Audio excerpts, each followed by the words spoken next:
আসসালামু আলাইকুম। এটা হচ্ছে আমরা ঢাকা বিশ্ববিদ্যালয়ের প্রিন্সিপাল। হ্যাঁ, এখন বর্তমানে টিকটকে ভাইরাল। এটা হচ্ছে আমার বড় ভাই নষ্ট।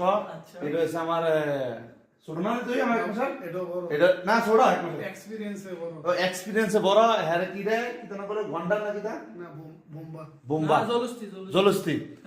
এই আমার বড় ভাই এখন কিছু কইব টিকটকে কেমনে ভাইরাল হইতে হয় ভাই বলেন।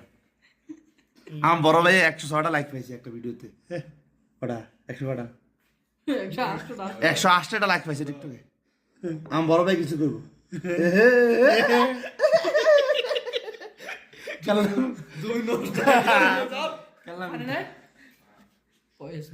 কেমনে টিকটকে এত লাইক পাইছেন আপনার মনে অনুভূতি কি? সৌরভ এডিট করে দিচ্ছে এখন আপনি কোন আজ এডিটার একটা ক্লাস